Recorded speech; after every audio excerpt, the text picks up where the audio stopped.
Can you imagine standing in court, fighting for the child you've raised as your own for 10 years, only to have your own parents testify against you?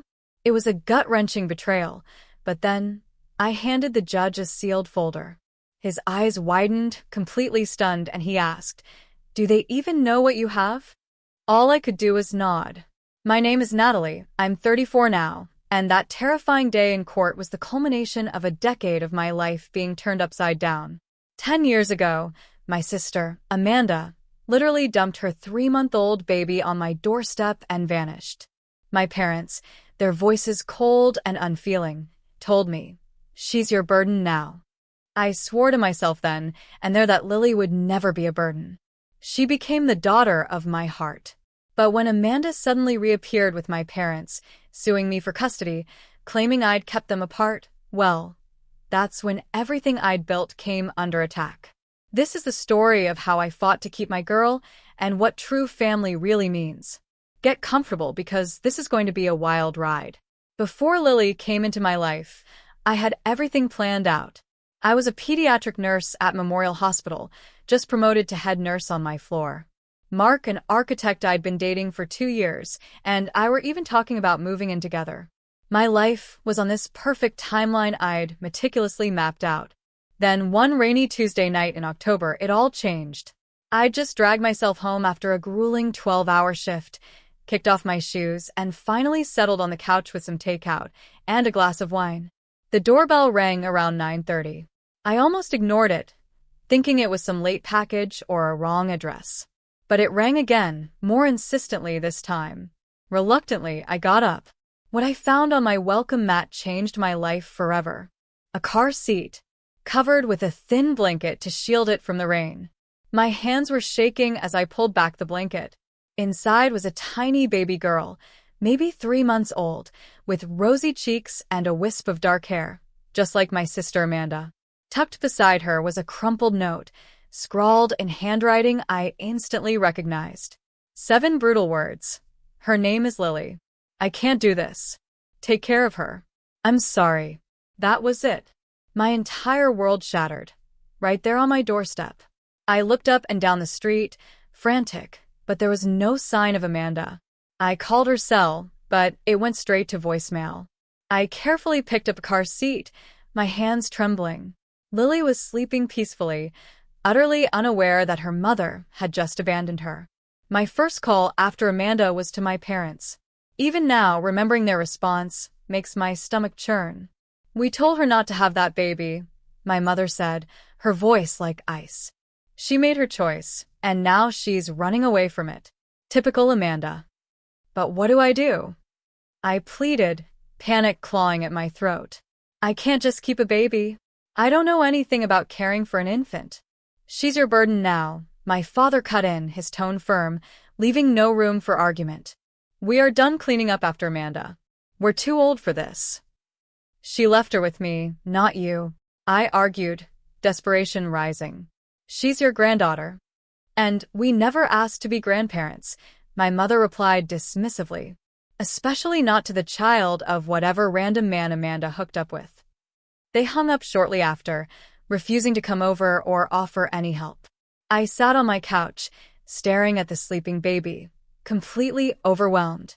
Lily woke up soon after, her tiny face scrunching into a hungry cry that sent me into a full-blown panic. I had nothing for a baby in my apartment. No formula, no diapers, nothing. I called Mark, hoping he could bring some supplies. His reaction was almost as shocking as my parents'. "A baby? Your sister just dumped her kid on you? That's insane, Natalie. You need to call social services." "I can't just call social services in the middle of the night," I snapped. "She's my niece. Can you please just go to the 24-hour store and get some formula and diapers?" "This isn't our problem," he said firmly, a wall between us. "This is exactly the kind of drama your sister always creates. Don't get pulled into it." I hung up, the bitter realization hitting me. I was entirely on my own. I carefully placed Lily back in her car seat and drove to the nearest 24-hour supermarket. Still in my scrubs from work, I wandered the baby aisles, frantically Googling what kind of formula to buy for a 3-month-old and what size diapers she might need. a kind, elderly woman working the night shift, her eyes full of genuine concern, helped me put together the essentials after I tearfully explained I was suddenly caring for my niece. That first night was a blur. Crying, formula temperature checks, diaper changes. I called into work the next morning to request emergency family leave, something I had never done in my 5 years at the hospital. My supervisor, knowing my reliable work history, granted me 2 weeks without question. I filed a police report that morning, but the officers weren't particularly concerned given the note. There's no crime in a mother leaving her child with a family member, they explained. Amanda isn't missing. She chose to leave. They took my information but warned me not to expect much. I also called a family lawyer who explained I'd need to file for temporary guardianship, a process that would take time and money. Those first days were a fog of conflicting emotions. I was furious at Amanda for putting me in this impossible position, for abandoning her child, for disappearing without a proper explanation. But every time I looked at Lily, at her tiny fingers and trusting eyes, my anger melted into this overwhelming, protective love. She was innocent in all this, completely dependent on someone to care for her.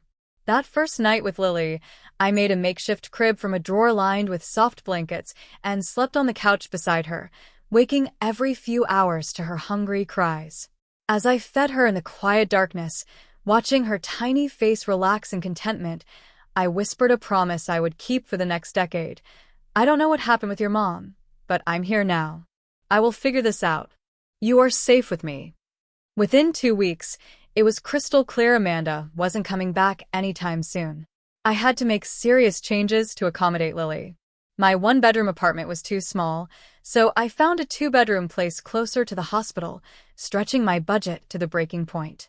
The moving costs, baby furniture, and reduced work hours hit my savings hard, but I was determined to create stability for Lily. Becoming an instant mother was nothing like I imagined parenthood would be. There was no time to prepare, read books, or set up a nursery. I learned through pure necessity, often calling the pediatric nurses I worked with for advice when Lily had a fever or wouldn't stop crying. My nursing background helped with the medical aspects, but nothing prepared me for the emotional and logistical challenges of suddenly parenting alone. Work became a complicated balancing act. I reduced my hours to 30 per week and switched to mostly day shifts, arranging childcare with a woman named Gloria, who ran a small daycare from her home. The career advancement I'd been working toward was put on indefinite hold. My supervisor was understanding, but made it clear my track to management would be delayed by my new circumstances. The legal process of becoming Lily's temporary guardian was extensive and expensive.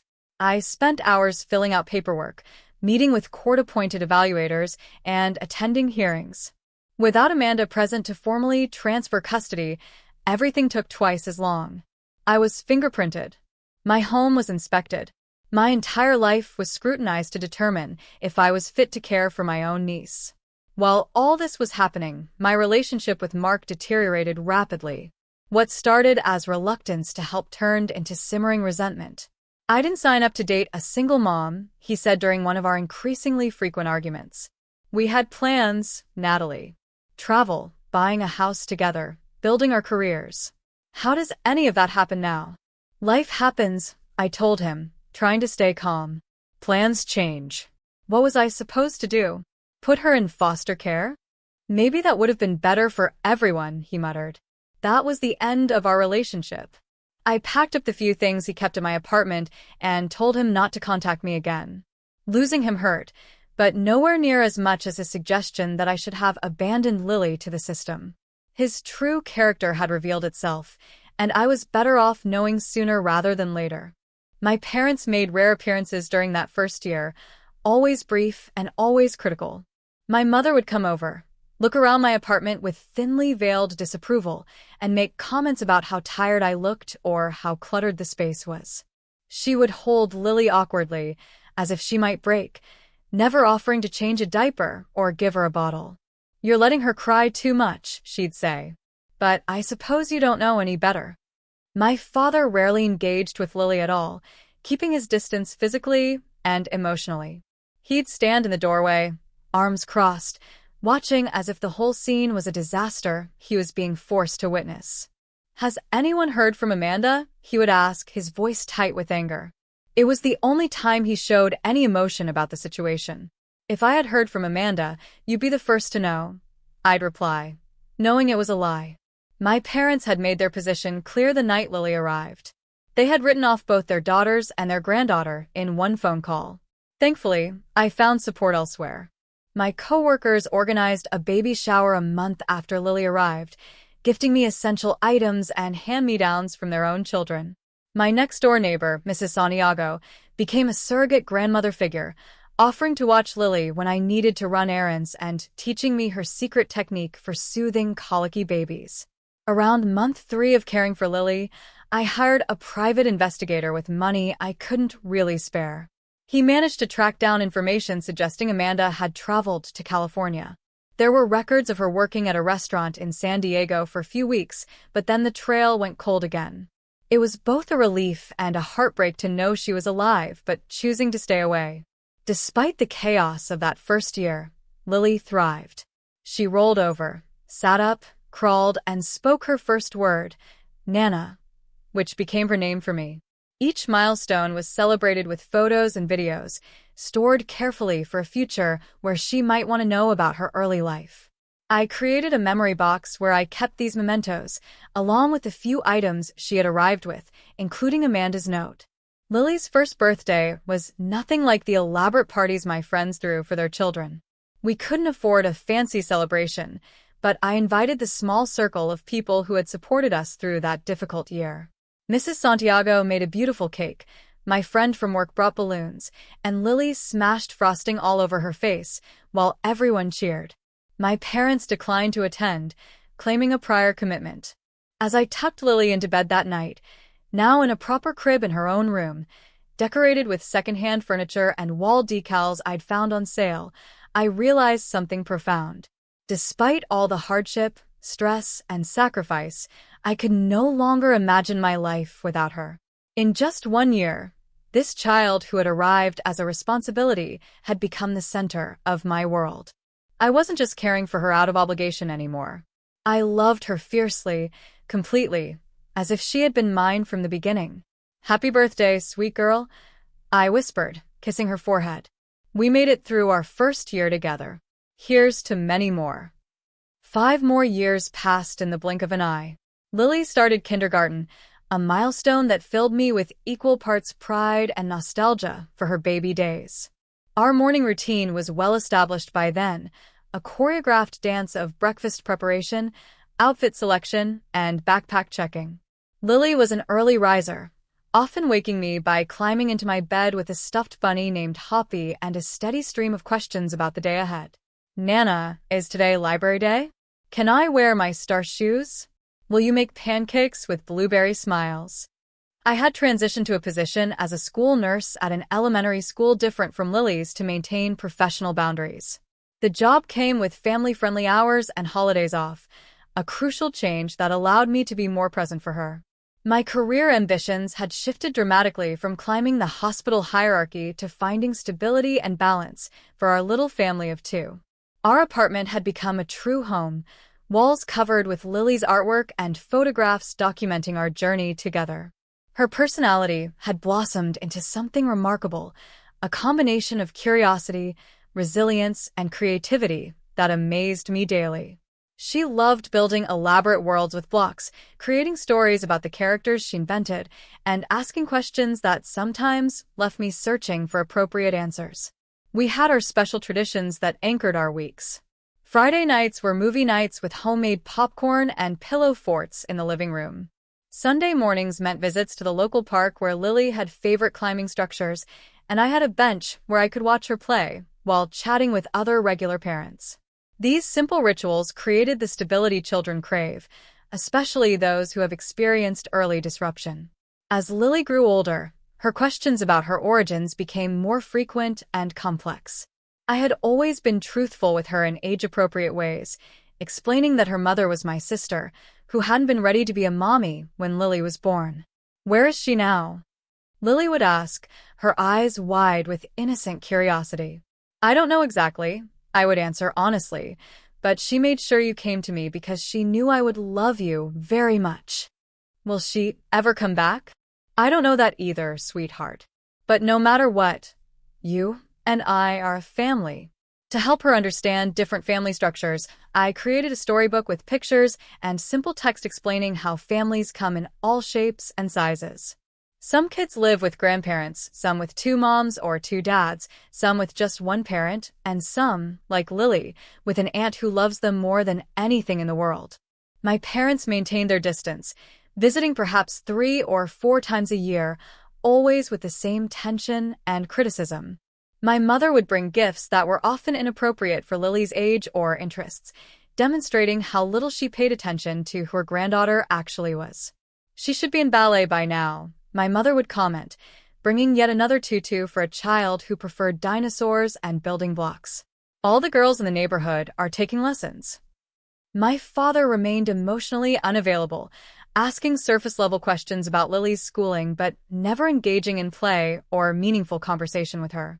His anger at Amanda seemed to have calcified into a general coldness toward all of us.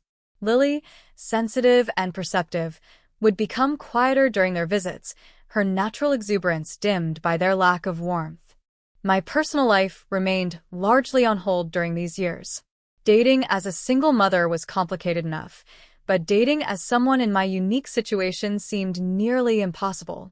The few men I met through friends or work who seemed promising would inevitably pull back when they understood the full picture of my commitment to Lily. I chose to focus on her needs rather than pursue relationships that might bring more instability into our lives. Our support network continued to grow. I joined a single parents group that met monthly, finding solidarity and friendship with others navigating similar challenges. Lily formed close bonds with the children of my friends from work, creating a chosen family that celebrated holidays and milestones with us. Financial stability remained a constant struggle. I took on a second job doing telehealth nursing consultations 2 evenings a week after Lily was asleep to build a college fund for her future. It meant less sleep for me and careful budgeting, but the growing savings account gave me peace of mind that I could provide long-term security for her. After years of careful saving, we took our first real vacation when Lily was 6, a trip to Disney World that she still talked about years later. Watching her face light up as she met her favorite characters made every extra shift and budgetary sacrifice worthwhile. We returned with a photo album full of memories and a renewed appreciation for our daily life together. Lily's artistic talents began to emerge around this time. Her kindergarten teacher noted her unusual attention to detail and drawings, and I encouraged this interest with art supplies and museum visits whenever possible. She would spend hours creating elaborate pictures of our adventures, real and imagined, that captured the special bond between us. As I approached the 5-year anniversary of Lily's arrival, I found myself reflecting on how completely my existence had transformed. My apartment was filled with children's books instead of novels. My refrigerator displayed spelling tests instead of social invitations, and my schedule revolved around school events and playdates. None of it resembled the life I had planned, yet I couldn't imagine wanting anything different. In a box under my bed, I kept letters I had written to Amanda over the years but never sent, having no address for them. They documented Lily's milestones, her funny sayings, her growing personality, things a mother might want to know. Sometimes I wondered if Amanda ever thought about the daughter she had left behind, if she regretted her decision, or if she had found whatever she was looking for when she drove away that rainy night. "Look what I made for you, Nana," Lily called, interrupting my thoughts as she ran into the kitchen, holding a carefully drawn picture of 2 figures, one tall and one small, surrounded by a large red heart. "That's beautiful, sweetie," I said, pulling her into a hug. "Is that us?" Yes. "That's you and me inside a heart, because we are a heart family, not a blood family. Miss Peterson told us that some families are made from blood and some are made from heart, and heart families are just as real." "Miss Peterson is very wise," I said, blinking back tears. "We are definitely a heart family. And that's the best kind," Lily declared with the absolute certainty only a 5-year-old can possess. I hung the picture on the refrigerator alongside her other masterpieces, a visual reminder of what we had built together out of the most unexpected beginning. 4 more years passed in a comfortable rhythm of school years, summer breaks, holidays, and the everyday moments that form the foundation of a family life. Lily was 9, thriving in 4th grade with good friends and a passion for both art and science that kept her curious mind engaged. She had grown into a thoughtful, resilient child with my sister's artistic talent, but a steadiness of character that was entirely her own. The phone call came on an ordinary Tuesday evening as I was helping Lily with her science project about the solar system. An unknown number flashed on my screen, which I almost ignored, assuming it was a telemarketer. But some instinct made me answer instead. "Hello, Natalie." The voice was hesitant, familiar, yet strange after so many years. "It's Amanda." My hand tightened on the phone as I stepped quickly into my bedroom, away from Lily's curious eyes. "Amanda? Where are you? Are you okay?" "I'm fine. I'm actually in town. I was hoping we could meet." Her voice sounded steadier than I remembered, more mature. We arranged to meet at a cafe the next day, while Lily was at school. I spent the night alternating between anxiety, anger, and a strange sense of relief that she was alive and well. I told Lily I had a doctor's appointment, hating the small I, but knowing I needed to understand Amanda's situation before involving her daughter. The woman who walked into the cafe was almost unrecognizable from the troubled sister I remembered. Amanda was 32 now, her hair styled in a sophisticated bob instead of the wild curls of her youth. She wore a tailored blazer and carried an expensive-looking handbag. She looked healthy, put together, worlds away from the overwhelmed young mother who had left her baby on my doorstep a decade ago. "You look good," she said as she sat down across from me. "Really good."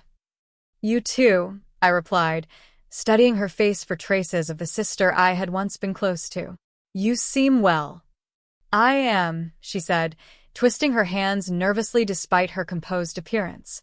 "I've been sober for 7 years now. I completed rehabilitation, got my degree in graphic design, and I'm married to a wonderful man named Thomas." She proceeded to tell me a story of recovery and redemption. After leaving Lily with me, she had spiraled further into drug addiction, living on the streets of San Diego for a time before hitting rock bottom and checking herself into rehabilitation.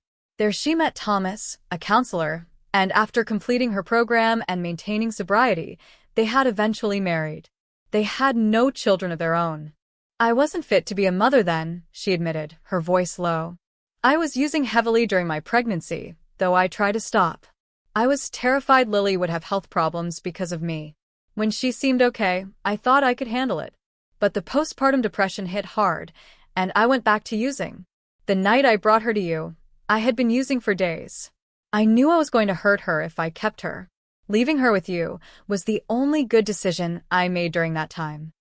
I showed her photos on my phone of the childhood she had missed, Lily's first steps, first day of preschool, kindergarten graduation, birthday parties, Halloween costumes, Christmas mornings.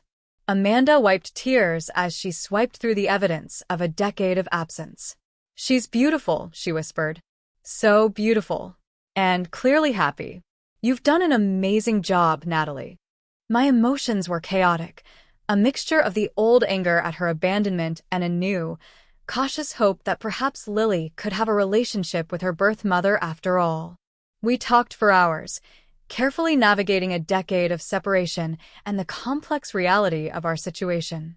"I would like to meet her," Amanda said finally, "if you think that would be okay." After careful consideration and consultation with a child psychologist, I arranged the first meeting between Amanda and Lily.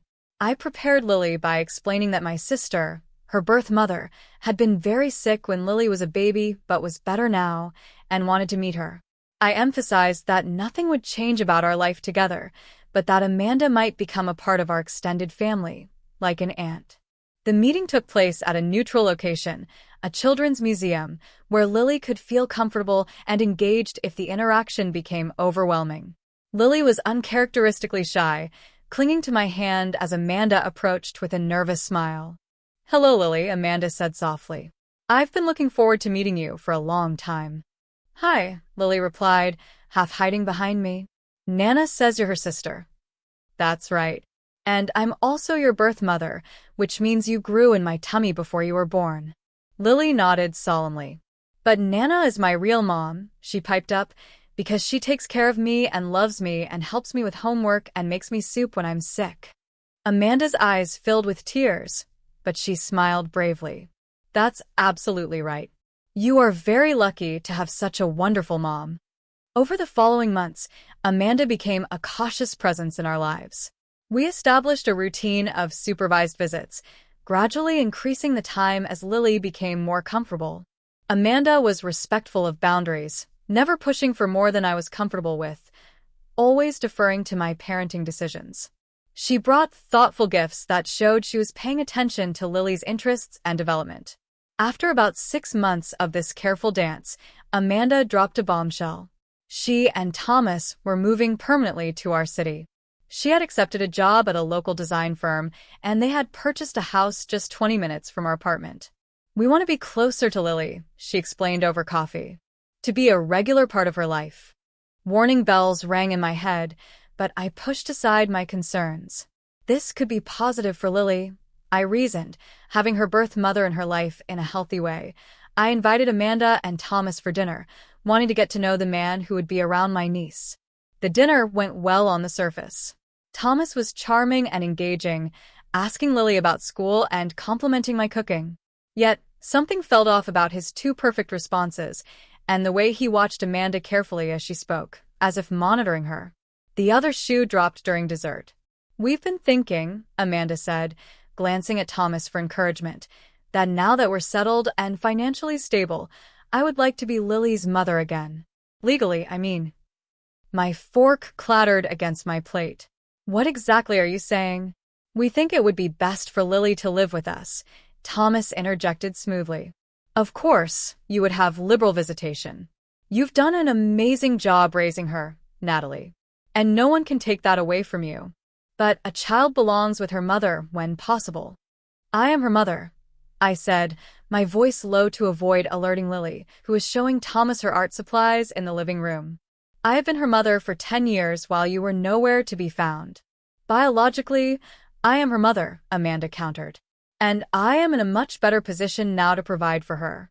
You are in a tiny apartment, working 2 jobs. We have a house with a yard and a top school district. Thomas makes 6 figures.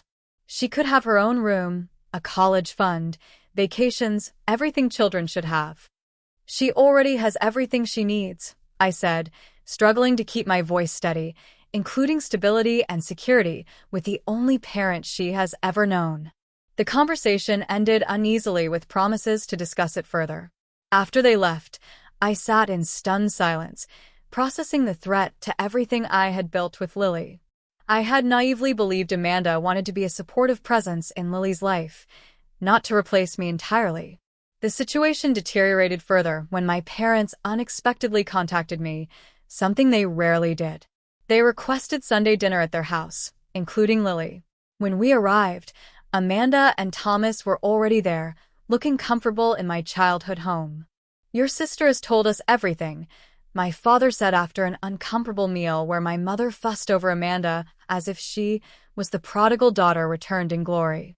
About her recovery, her marriage, her desire to be a proper mother to Lily. She has turned her life around, my mother added. We're so proud of her. You've been in contact with her? For how long? I asked, pieces suddenly falling into place. My parents exchanged glances. We reconnected about 3 years ago, my father admitted. Amanda reached out when she completed her rehabilitation program. 3 years. I repeated numbly. You've known where she was for 3 years and never told me? She asked us not to, my mother said defensively. She wanted to get herself together first. And now that she has, my father continued, we think it makes sense for Lily to be with her real mother. Amanda and Thomas can provide a traditional family environment with 2 parents. You've done your part, Natalie, but it's time to do what's best for Lily. Blood is blood, my mother added. She deserves to be with her actual mother. The betrayal cut deep.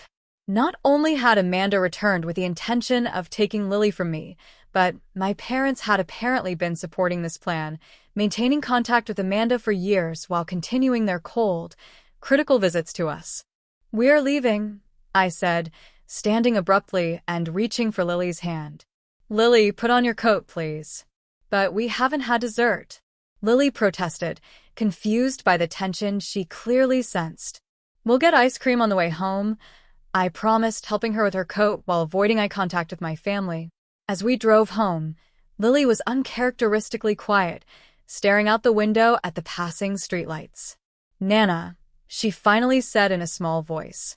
"Grandma said I might go live with Aunt Amanda and Uncle Thomas. Is that true?" My heart broke at the anxiety in her voice. "No, sweetie. You live with me. That is your home." "But she said Aunt Amanda is my real mom, and I should be with her." I pulled the car over, unbuckled my seatbelt, and turned to face her fully. "Listen to me, Lily. You and I are family. We have been since the day you came to me. Nothing is going to change that. I promise you."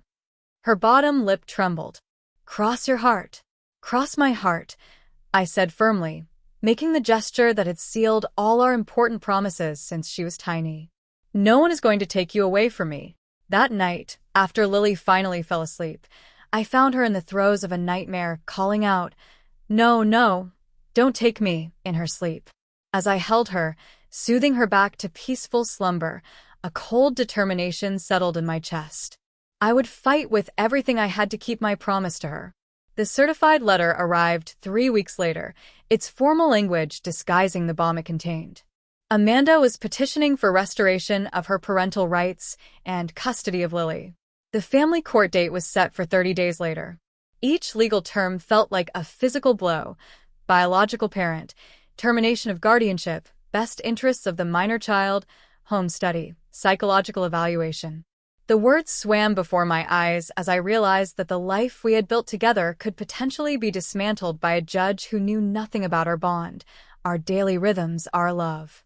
I emptied my savings account and took out a loan to pay the retainer for Julia Hernandez, an attorney specializing in family law whom a colleague had recommended.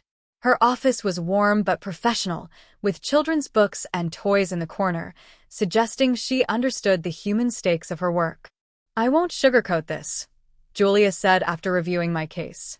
"Biological parents have strong rights in our legal system, even ones who have been absent. However, the length of time you have been Lily's caregiver and the circumstances of the abandonment work in your favor. 10 years is practically Lily's entire life, and judges are reluctant to disrupt a child's stable environment without compelling reasons. We developed a strategy, focusing on documenting the reality of our life together.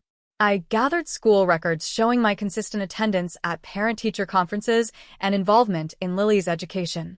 I collected medical records demonstrating my attentive care through childhood illnesses and regular checkups. I requested letters from Lily's teachers, our neighbors, and friends who could attest to the loving home we had created. When the initial legal documents from Amanda's attorney arrived, I discovered something that sent me reeling. My parents had provided affidavits supporting Amanda's petition, making claims that stunned me with their dishonesty. According to my mother's statement, I had manipulated the temporary situation to alienate Lily from her biological mother and extended family. My father claimed I had refused numerous requests for family visitation and deliberately kept Lily separate from family traditions and gatherings. Both portrayed Amanda as a young mother who had made a mistake and deserved a second chance with her daughter. "This is completely false," I told Julia, my hands shaking as I set down the papers. "They visited only when it suited them, showed minimal interest in Lily, and were critical of me at every turn. They knew where Amanda was for years and never told me. Now they're painting me as some kind of villain who stole her child."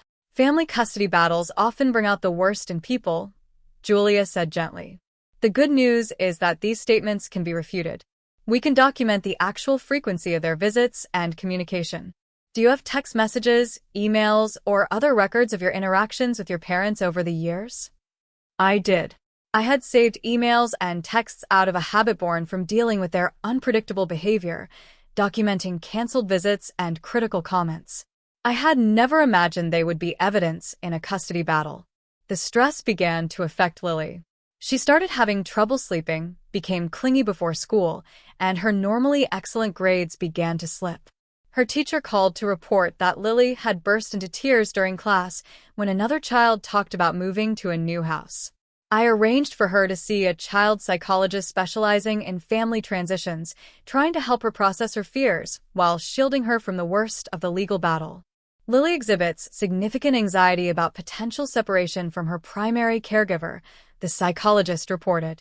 She associates her birth mother and that side of the family with insecurity and fear of abandonment. Forcing a custody change at this point could result in significant emotional trauma. I rehired the private investigator who had helped me years before, asking him to look into Amanda and Thomas's claims about their stable, perfect life. His initial findings were concerning. While Amanda did appear to have maintained sobriety, Thomas had a history that hadn't been disclosed, including a domestic violence charge from a previous relationship that had been dismissed under unclear circumstances. The discovery process of the legal case was grueling. Amanda's attorney requested extensive documentation of my finances, work history, and even my dating life, attempting to paint me as too busy, too poor, or too distracted to properly care for Lily.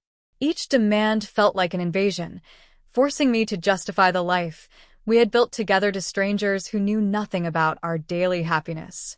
Explaining the court case to Lily was one of the hardest conversations of my life. I had promised her she would stay with me, and now I had to prepare her for the possibility, however remote, that a judge might decide otherwise. The judge has to listen to everyone and make a decision about what is best for you, I explained, sitting with her on the edge of her bed. Aunt Amanda wants you to live with her and Uncle Thomas, and I want you to continue living with me. The judge will decide. But I want to stay with you, Lily said, her eyes filling with tears. Why does a judge get to choose my mom? I already chose you. I know, sweetheart, I said, pulling her close. And I chose you too. We are going to tell the judge that. And I will do everything I can to make sure we stay together. Will I have to talk to the judge? She asked, fear evident in her voice. Maybe, I answered honestly. But if you do, I will be right there with you, and you just have to tell the truth about how you feel. I'm scared, she whispered.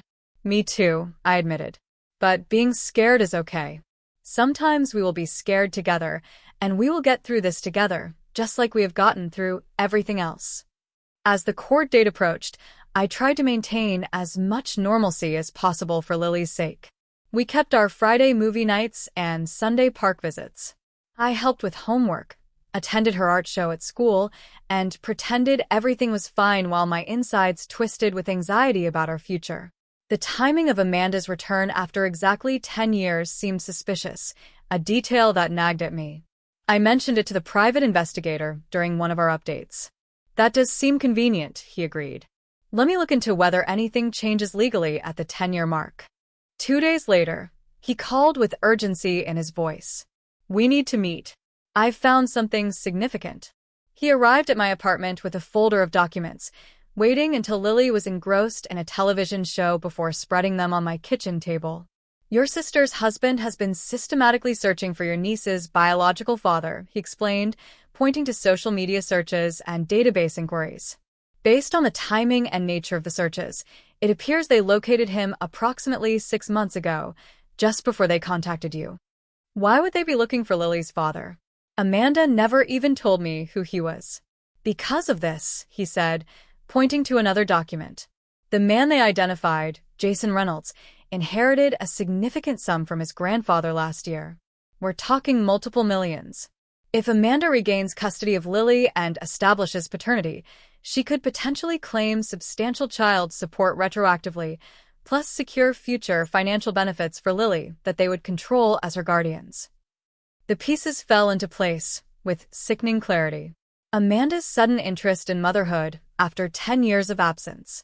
The perfectly timed reappearance, the convenient redemption story, the expensive lawyer. It wasn't about wanting Lily back at all. It was about money. Can you document all of this? I asked, my voice steady despite the rage building inside me. Already done, he replied, tapping the folder. Along with evidence contradicting several claims in their court filings, Thomas's business is actually struggling, not thriving as they claimed. Their perfect house is mortgaged to the hilt. And most importantly, I have documented evidence of your parents' knowledge of Amanda's whereabouts for years, directly contradicting their sworn statements. I compiled all the evidence into a sealed folder that would become the centerpiece of our case. When Julia reviewed it, her professional demeanor cracked slightly. "This changes everything," she said.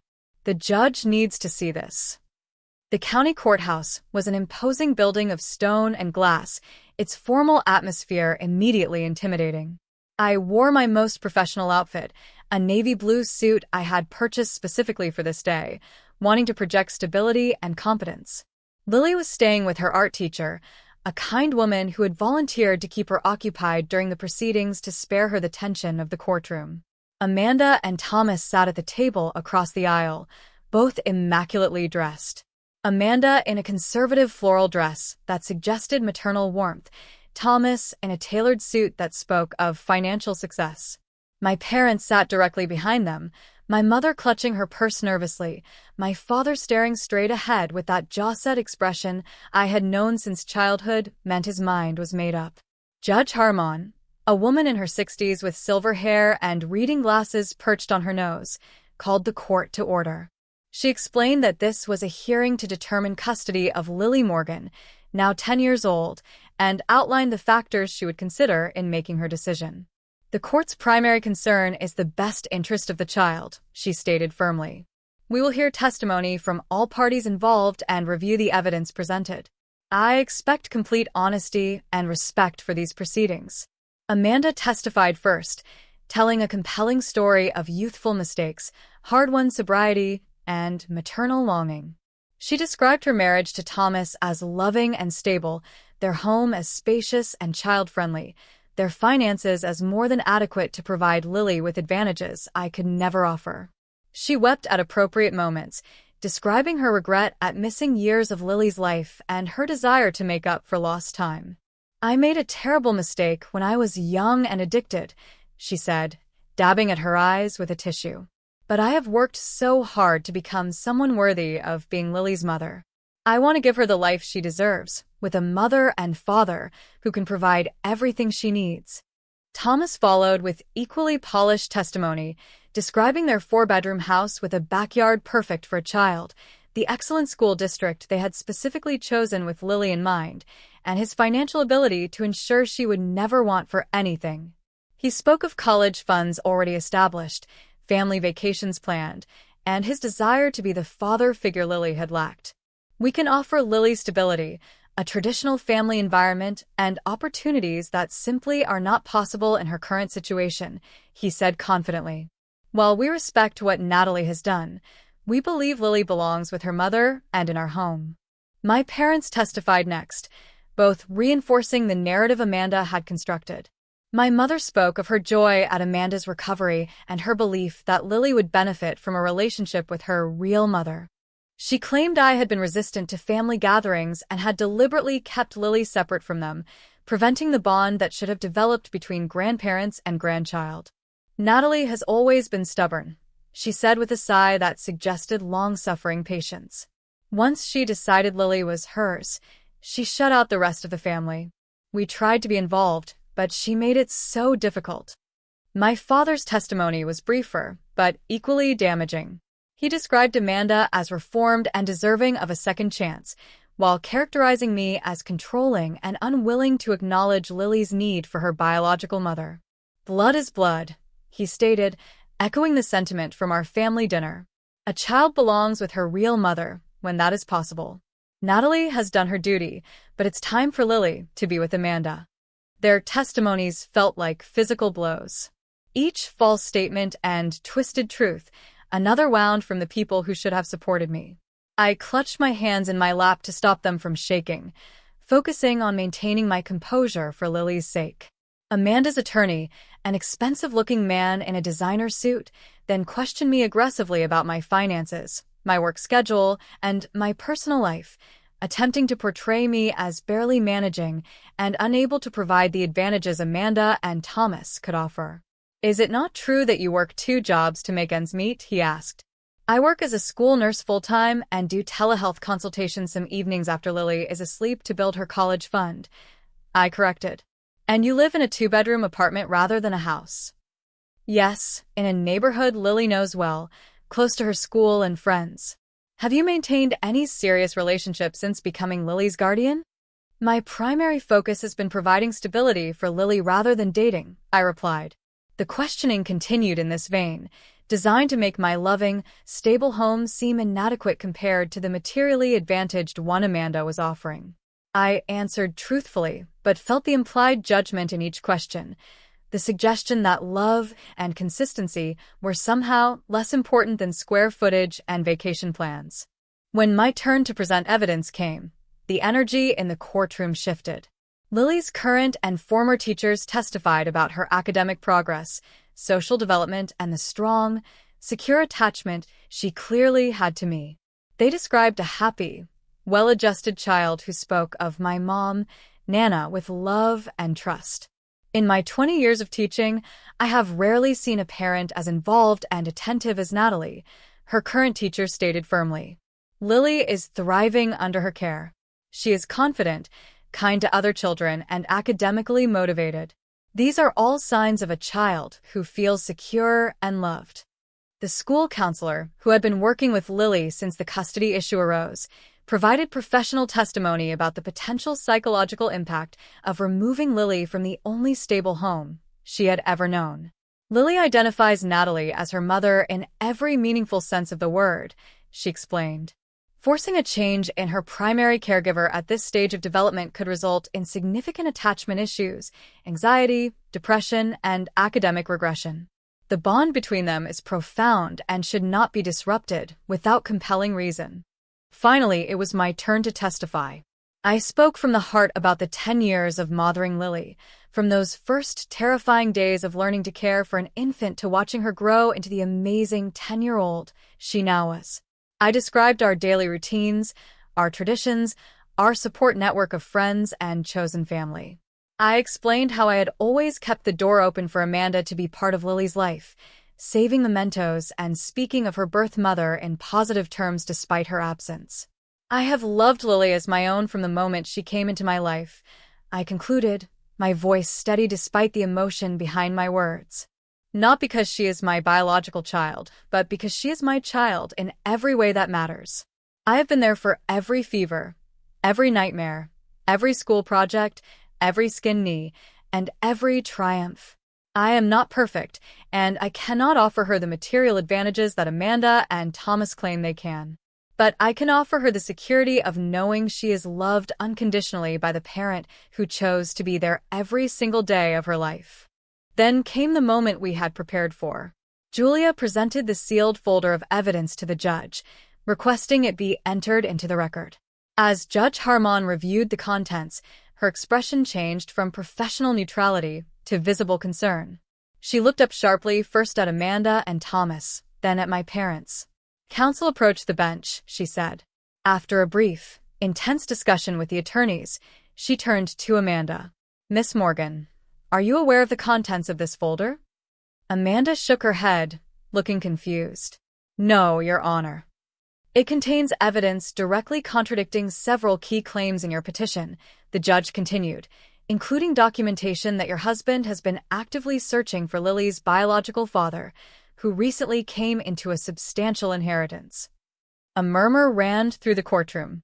Amanda's face paled as she turned to look at Thomas, whose expression had hardened. "Furthermore," the judge continued, "there is evidence that Mr. and Mrs. Parker," she nodded toward my parents, "have been in regular contact with you for approximately 3 years, directly contradicting their sworn testimony that they were unaware of your whereabouts until recently." My father shifted uncomfortably in his seat. My mother stared at her hands. Finally, there are social media posts and private messages suggesting financial motives for this custody petition rather than the concern for Lily's well-being that has been presented to this court. The judge turned her gaze directly to my parents.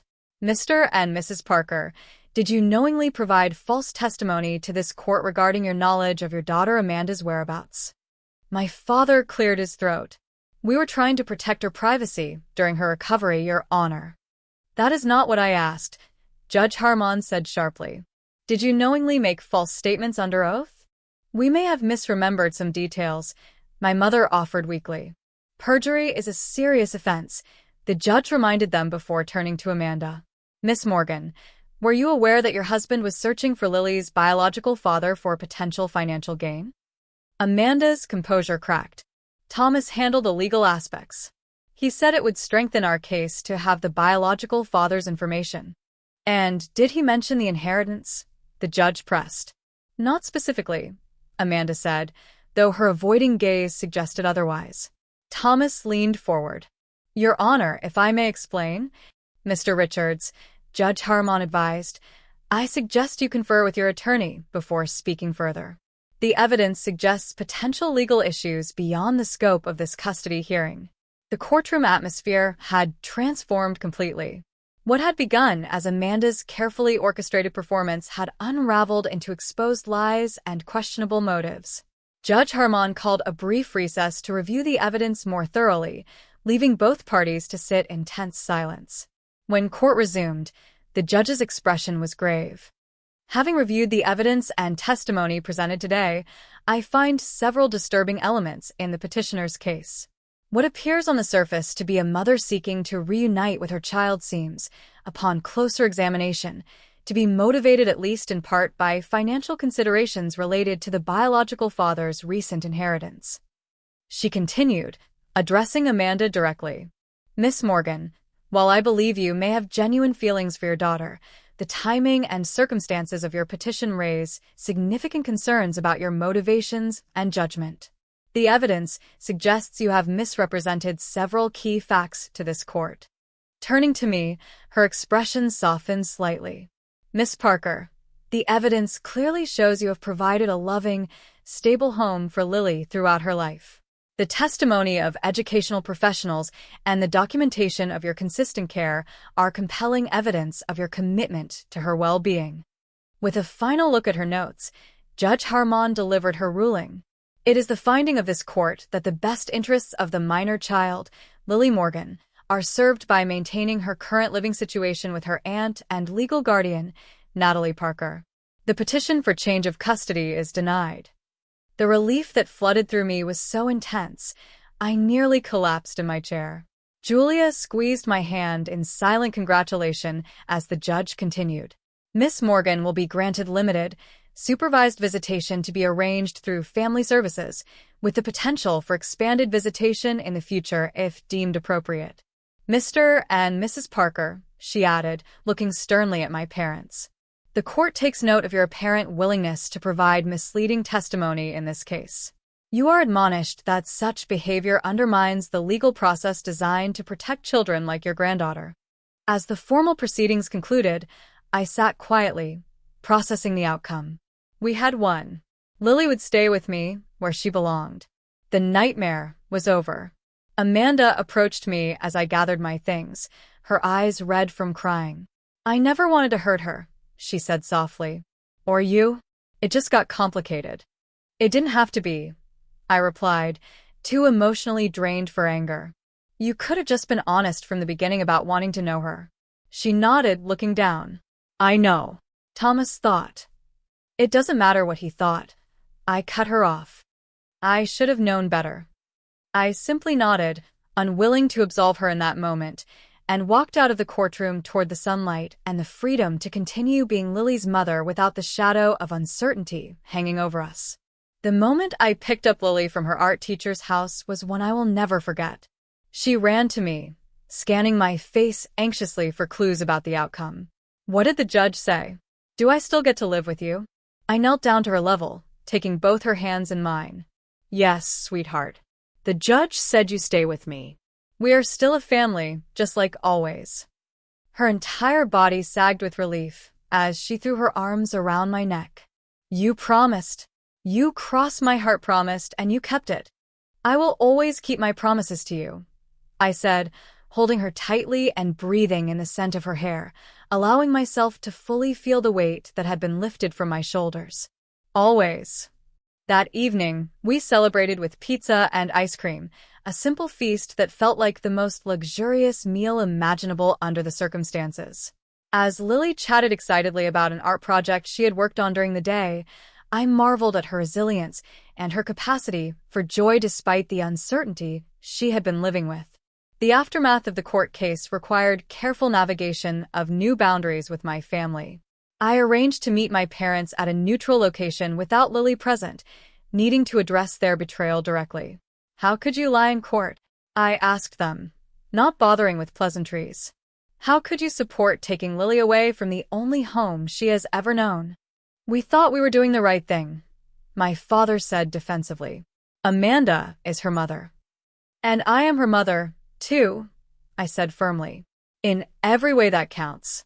You chose Amanda over both of us, and you lied to do it. I cannot trust you around Lily." "Now, that is ridiculous," my mother protested. "We are her grandparents. Grandparents who were willing to traumatize her to get what you wanted," I countered. "If you want to be part of Lily's life going forward, there will be new rules. Supervised visits only, no undermining my parenting, no private conversations with Amanda about Lily, and absolutely no more lies." They balked at the restrictions, but I remained firm. The judge's ruling had given me the confidence to set the boundaries that should have been in place years ago. My parents eventually agreed, though with poor grace, to the new arrangement. Lily continued her sessions with a therapist, processing her complicated feelings about the court case, her birth mother, and the grandparents who had betrayed her trust. Through play therapy and art therapy, she began to express the anxiety and confusion that had been building for months. "Sometimes I feel like I have two moms, but also no mom," she confided during one session. "Amanda is my birth mom, but she didn't want me. You want me, but Amanda says you're not my real mom. It's confusing. Family can be complicated," the therapist acknowledged. "But what matters most is who loves you and takes care of you every day. That's Nana," Lily said without hesitation. "She is my real mom because she chose me and stayed with me." Those words became a healing mantra for both of us. We began creating new traditions with the people who had stood by us through the ordeal, our chosen family of friends, neighbors, and colleagues who had testified to our bond and supported us through the legal battle. The supervised visitation with Amanda began cautiously. Thomas stopped attending after the first few sessions, his interest in Lily apparently diminishing once the financial motivation was removed. Amanda, however, continued to show up, gradually establishing a relationship with Lily that was more appropriate to their actual connection. She became something of an aunt figure, interested and caring, but not attempting to replace me as Lily's primary parent. With the custody issue resolved, I was able to focus on professional advancement again. I applied for and received a promotion to Health Services Coordinator for the school district, a position that came with better pay and continued family-friendly hours. The additional income allowed us to move to a slightly larger apartment with a small yard where Lily could plant the garden she had always wanted. Several months after the court case, Amanda asked to meet with me privately. Over coffee at the same cafe, where we had reconnected a year earlier, she finally offered the apology I hadn't realized I was waiting for. "I was wrong," she said simply. "Not just about the custody case, but about everything. You are a better mother to Lily than I could ever have been, even if I had been healthy from the beginning. You have something special, something real. I thought biology trumped everything, but watching you together these past months has shown me what true parenting looks like." "Thank you for saying that," I replied, surprised at how much her acknowledgement meant to me. "I want you to know I've ended things with Thomas," she continued. "After everything came out in court about his motives, I couldn't trust him anymore. I'm focusing on my sobriety and my career, and on building a healthy relationship with Lily as her birth mother, not trying to replace you." This shift in Amanda's perspective allowed us to gradually establish a more cooperative relationship for Lily's benefit. We would never be the close sisters we had been in childhood, but we found a workable peace as two women who cared about the same child in different ways. Lily continued to thrive as she grew, her natural resilience helping her integrate the complicated reality of her family situation into a coherent narrative. She developed an interest in psychology, perhaps influenced by her own therapy experience, and began talking about maybe becoming a counselor someday to help other kids with confusing families. On the evening of Lily's 11th birthday, after a small party with her closest friends, she presented me with a homemade card that brought tears to my eyes. Inside, she had written, "To my mom who chose me every day for 11 years. Biology makes relatives, but love makes families. Thank you for being my real mom." Looking back on our journey, from that rainy night when a 3-month-old baby appeared on my doorstep to the confident 11-year-old standing before me, I realized that the unexpected detour my life had taken had led me to exactly where I was meant to be. I hadn't planned to become a mother at 24, certainly not to my sister's abandoned child. But that unplanned beginning had given me the greatest gift of my life. The definition of family I had grown up with, the one my parents still clung to based on blood and obligation, had been replaced by a richer understanding. Family was not just who you were born to, but who you chose to love, and who chose to love you back, day after day, through challenges and joys alike. As Lily and I sat on our small balcony that evening, watching the sunset and talking about her dreams for the coming year, I felt a sense of peace that had been missing during the turmoil of the custody battle. We had weathered the storm together and emerged stronger, our bond tested and proven unbreakable. "Nana," Lily said thoughtfully, "do you ever wonder what would have happened if Mom hadn't left me with you that night?" "Sometimes," I admitted, "but then I think about all we would have missed, and I'm grateful things happened exactly as they did." She nodded, leaning her head against my shoulder. "Me too. What has your experience been with family that extends beyond blood relationships? Have you ever had someone in your life who became family through love and choice, rather than biology? Tell me what you think. I really want to know."